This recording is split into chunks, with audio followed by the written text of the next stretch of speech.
When this guy starts bothering you, you pick up the nearest rock or whatever you can reach and knock it out. So you consider yourself lucky. Yes, even what? But you have to have talent to meet this good fortune, right? If someone passes you the ball, you run. Ambition is like a curse word for me, because it's like you're working for profit, money. He is rightfully considered one of the main actors of modern world cinema. He became famous thanks to the 80s television series Jam Street 21, which gave him the status of an idol of teenage girls. In the year 2012, he was recorded in the Guinness Book of Records as the highest-paid actor, earning $75 million in a year. This is Johnny Depp and his 10 rules of success. Rule number 1 is my favorite, and I recommend that you watch this video to the end to see additional clips. And as always, if something particularly hooked you, write about it in the comments and give your favorite quotes, so that others can also be inspired. Enjoy watching.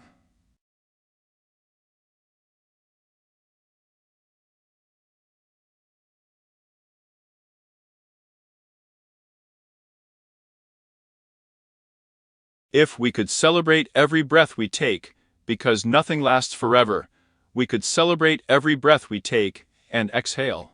The very feeling of life without any. Damn, the car won't start again. Oh shit, the cat's got a dead rat again. I feel like I need a lobotomy.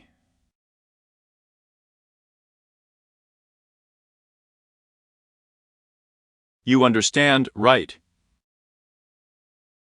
There are very, very important things in life that we don't think about. And one of the scariest things that has haunted me for many years is how often we shy away from our past.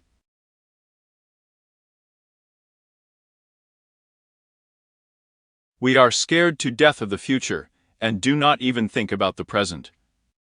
It just doesn't exist. And I think this is a huge mistake.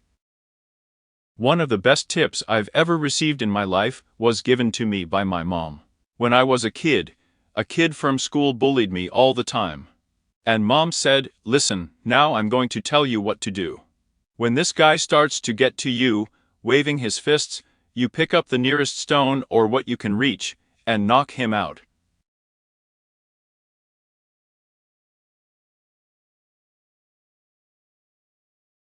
So I did. I felt much better. And it worked. It was a great lesson for me. You know, when someone invades my space, encroaches on my identity. You understand, right? This guy was channeling his energy against me. And I didn't like it. So I took the situation into my own hands and resolved it. Many years later, when I was already involved in a big movie, I signed a contract with a very large company. And was completely at their mercy. There was no way I could avoid it. Then I promised myself that I would continue to work further, but I would do my best not to make any compromises.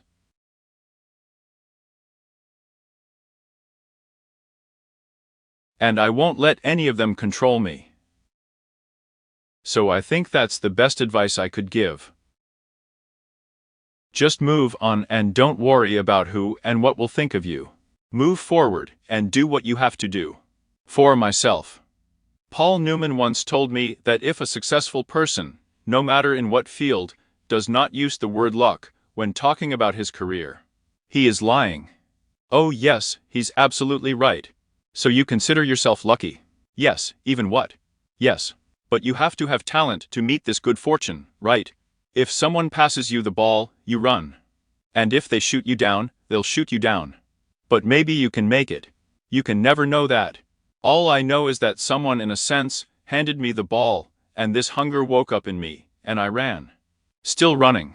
And I support this hunger. But not ambition. I'm happy to explore all the facets of the character, immerse myself in it to such an extent that Disney even wanted to fire me.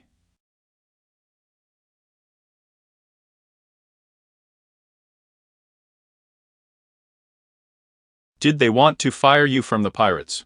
Yes. Because they couldn't understand what I was doing. They could not understand the character. Because of my speech, they even wanted to introduce subtitles. After dropping out of school, you started playing in a band. You took up music, not acting. I started playing guitar at the age of 12. I was kind of obsessed with her. Yes, my first real passion. And I can say with confidence that even then the word ambition became a swear word for me. Do you understand? Because ambition presupposes that. I know. I know. Cry.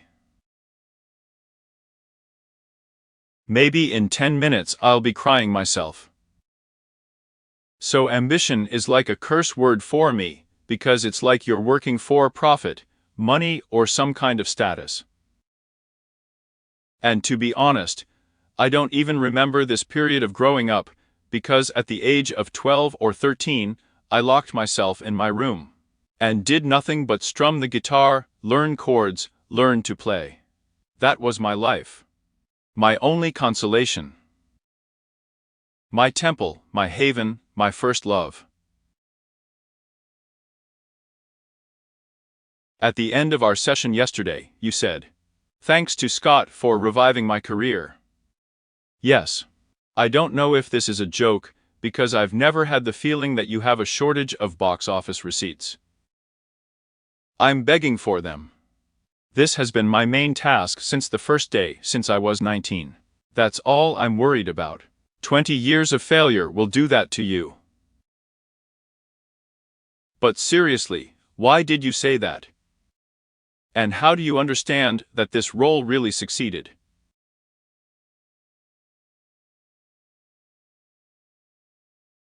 You know, for me, every character that you play, if you get into it, if you bring him to where he should be, and if you feel that the director, the author, yourself are satisfied, then for me it's a success.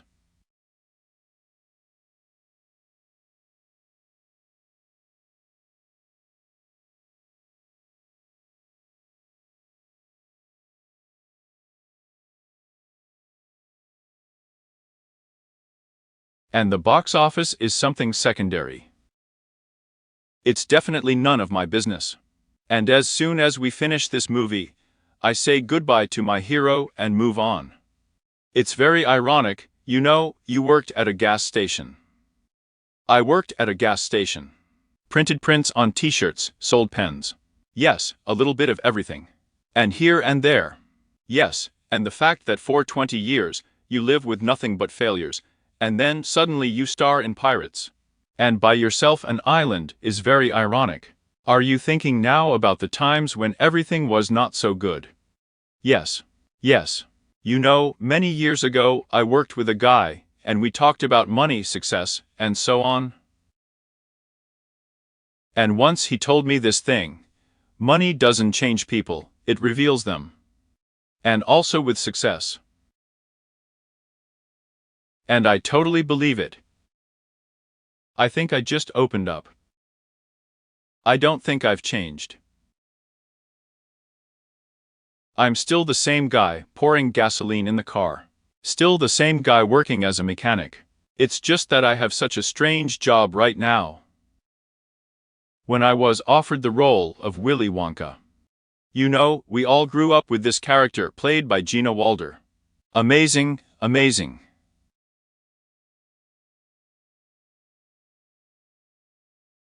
And do you know why go in the same direction when it already exists? Why repeat yourself? So, I found my own version. And her? I imagined the presenters from children's channels who scared me.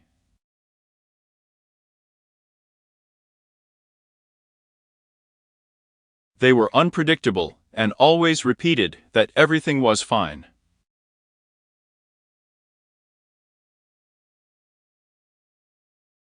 But it wasn't good enough. So I kind of focused on the hosts of children's shows.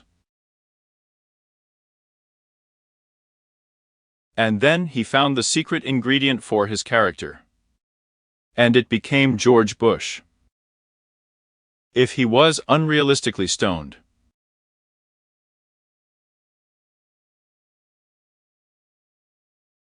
But not just awkwardly stoned, but in the stage after paranoid visions, when he simply did not understand what he was carrying.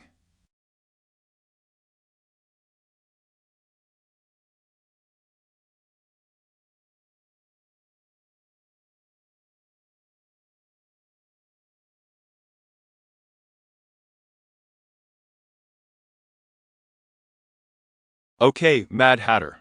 From whom did you create a hatter? The Mad Hatter was kind of. Sort of. It's really weird. My children had a tutor. We often left work, you know. So they took a tutor for them. Her name is Catherine. And she is such a true Englishwoman, very correct. But when she spoke to you, she had such a note in her voice.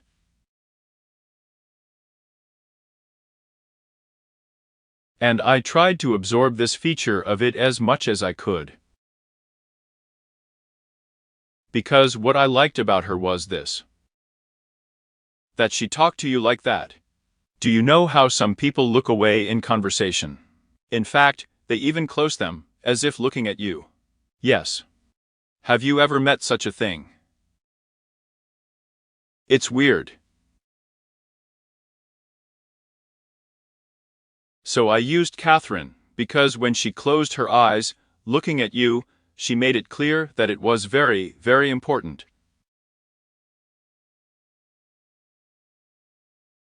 Maybe tomorrow she'll see it and sue me.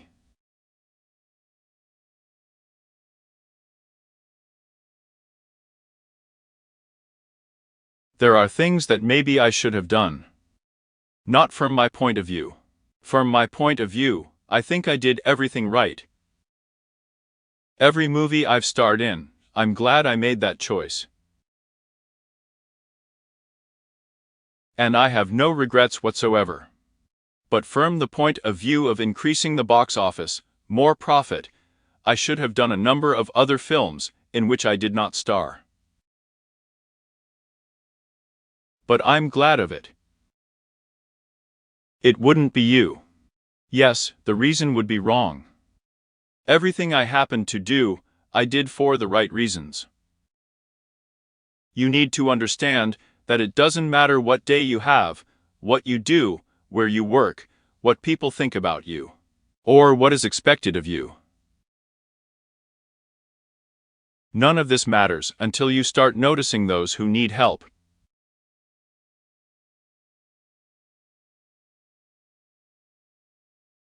And I think that perhaps the main advantage of my work is that I can make people smile if they couldn't or didn't want to smile before.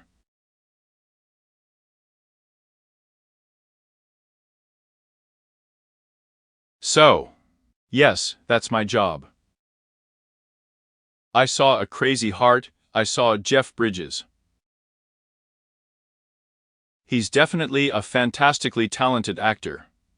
An incredible professional. And he showed some crazy bravery. But the only way to get such an actor. This is the insane bravery of a director who, as I said, is open to the possibility of chance.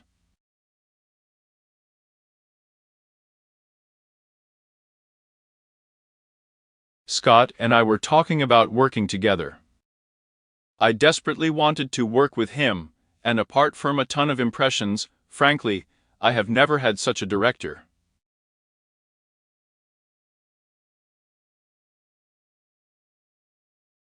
He didn't let us feel the presence of the camera, notice it. He's got her breathing like she's alive. You just don't see her in a series of takes. He shot large-scale scenes with a lot of people. And it was so free, so amazing for us to shoot there. And we had quite long scenes, At least 7 minutes usually. And it just hit me. I thought this was this dude's third movie. His third film. But he's a master. The master? That's right, man. Seriously. And if the phone books still existed, I would have made a movie with him based on one of them.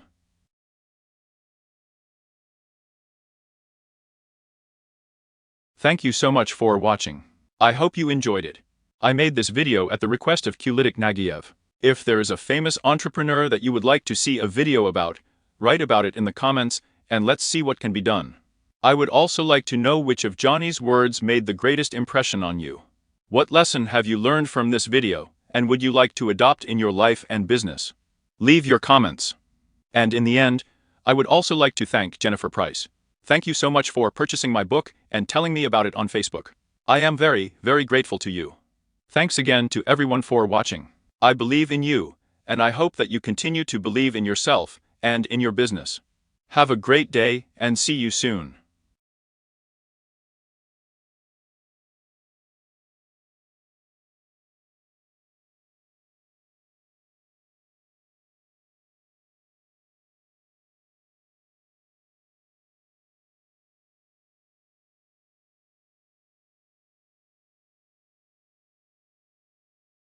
You're either a madman or a genius. These are two extremes of the same entity. There is an abnormality. There is madness, there is delirium, but I think in my case, it is an abnormality. Perhaps with a touch of insanity. And the realization that every year you notice this in yourself more and more. Actually, not very cool. But I think that's what somehow got me to where I am now.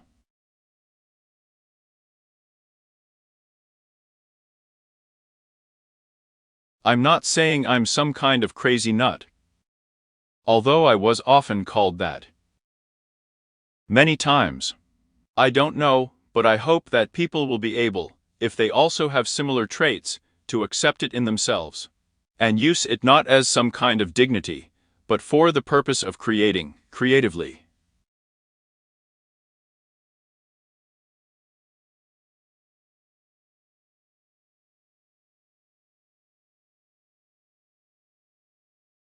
Use this to find your way, stand firmly on your feet.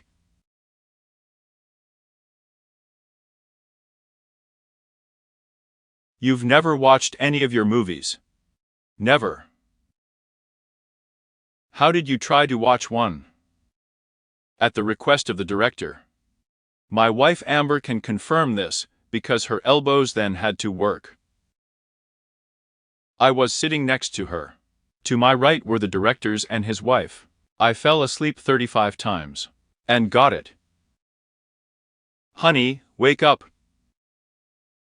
But after all, part of the reason is the moment when you play yourself, and after that already. I'm living it. I like the process itself.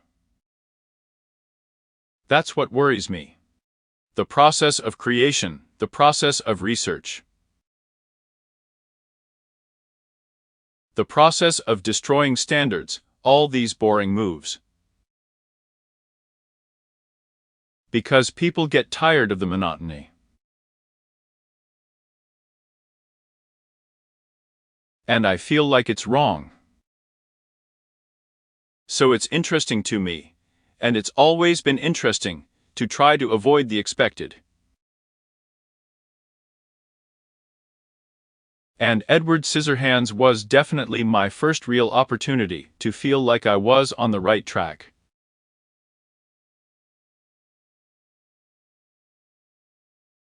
The Crybaby movie was also important, but Edward Scissorhands was the first movie where I felt confident. I'm standing on my feet. I can start making my own way. Let's show them the video, Johnny. Public animations open on the 1st of July, and what are we going to see here? I don't know. What are we going to see here? I have no idea. Let's watch the video, Mr. Depp. What will we see? This film was released on the 18th of April. Do you know what it will be? Something of superiority, I suppose. What kind of video is this, Johnny? I have no idea. Oh, for God's sake. It is beautiful, in the best traditions. I don't even know what it is. A ship. A yacht. I don't know what it is exactly. I have no idea myself. Just a boat. It looks like you know how to handle a horse. Yes, but no. It was filmed exactly 2.5 seconds before everything went wrong. I have two main problems. First of all, I never read the director's instructions. That is, all the information that tells you what to do. Well, how is this possible? I prefer not to know what they want from me. Have you bought an island? Yes, I bought it. Wow, didn't realize you could do this. Just like me. Have you seen the movie yet? No. I'm sorry, so you haven't seen the movie itself? Not yet. Perhaps you are too busy right now. Well, in a way. It's just when my work on the film is finished, and the rest is none of my business. Looks like we're going to have to change the subject, Johnny. Make yourself comfortable. And for God's sake, can you even watch your movie once? Every time I ask. Oh my God, this is really funny. I'm sorry. It's okay. Sorry. But aren't you curious about what your work looks like on the screen? No. It's unprofessional of me, but a great guy. Thanks, man.